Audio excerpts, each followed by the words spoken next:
نبی پاک صلی اللہ علیہ وسلم نے نا بہت کم لوگوں کو بیوقوف کہا ہے۔ ہمارے زمانے میں تو عام لفظ ہے نا بیوقوف کہنا۔ اللہ کے رسول صلی اللہ علیہ وسلم نے بہت کم لوگوں کو بیوقوف کہا۔ مسند امام احمد بن حنبل کی حدیث ہے، نبی کریم علیہ الصلوۃ والسلام نے فرمایا وہ احمق ہے، وہ بیوقوف ہے۔ نبی پاک فرما رہے ہیں، اور میں نے کہا کم لوگوں کو حضور بیوقوف کہتے تھے۔ نبی کریم علیہ الصلوۃ والسلام نے فرمایا وہ بندہ بیوقوف ہے جو سارا دن اللہ کی نافرمانی کرتا ہے اور پھر بھی رب کی رحمت کی امید کرتا ہے، تو بیوقوف ہے۔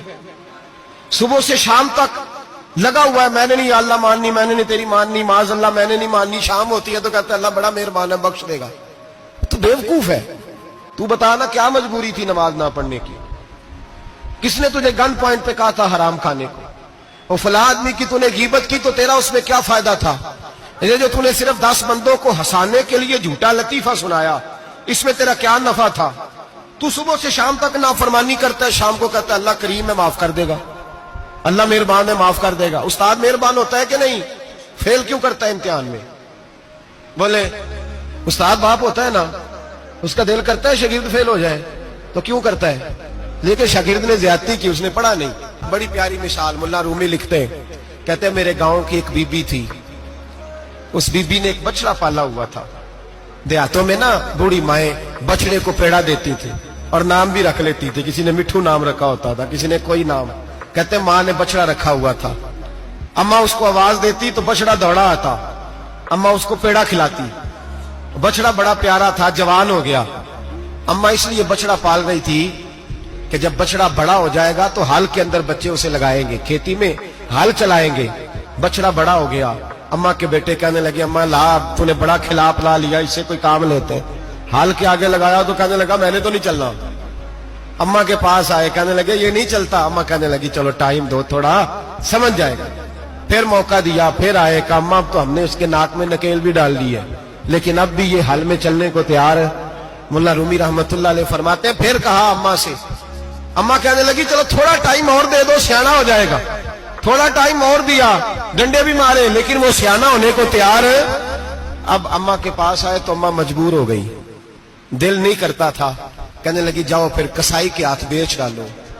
وہ گیا کسائی کے پاس، اسے کاٹا گیا، اس کی کھال اتاری گئی، اس کے چھوٹے چھوٹے پیس کر کے کھا گئے لوگ۔ وہ مار ہو رہی تھی، لوگوں نے اماں سے کہا تجھے تو بڑا پیارا تھا، تو نے کٹوا کو دیا۔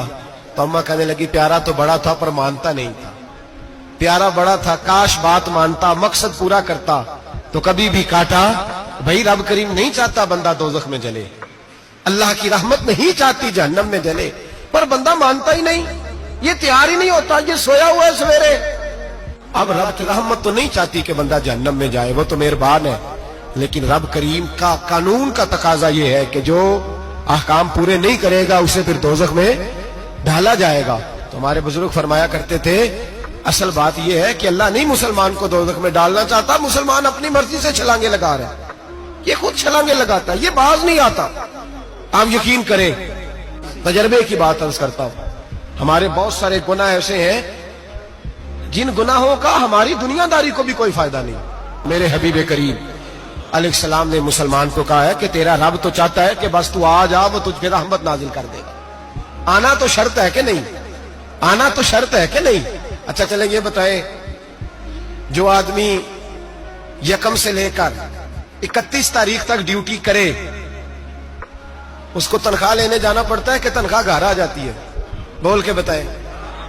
پھر بھی جانا پڑتا ہے، کہ میں نے ڈیوٹی پوری کی ہے، پھر بھی جانا پڑتا ہے۔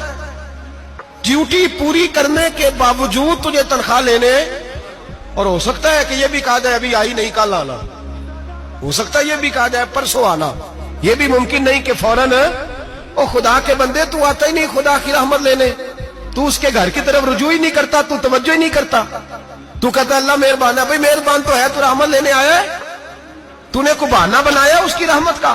اللہ کی رحمت قیمت نہیں مانگتی، بہانہ مانگتی ہے، پر بتا نا تیرا کو بہانہ ہے کہ نہیں؟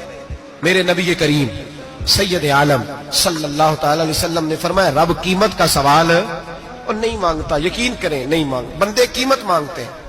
آپ 100 دفعہ مسکرا کے بات کریں، ایک دفعہ نہ کریں تو کہتے ہیں مولوی صاحب امیر ہو گئے، اب تو صحیح سلام بھی نہیں لیتے۔ ایک دفعہ ہو سکتا ہے بیچارہ پیٹ میں درد ہو رہی ہو، ہو سکتا ہے گھر کی کو بہت بڑی ٹینشن ہو سکتا ہے کوئی مجبوری ہو. بندے ہمہ وقت قیمت مانگتے ہیں, ہمہ وقت آپ تندرست ہیں, ہر وقت آپ قیمت ادا کرتے ہیں تو لوگ راضی ہیں. لیکن رب کہتا تو کوئی قیمت نہ دے, کوئی بہانہ ہی بنا لے, تیرا رب تجھ سے راضی ہو جائے گا.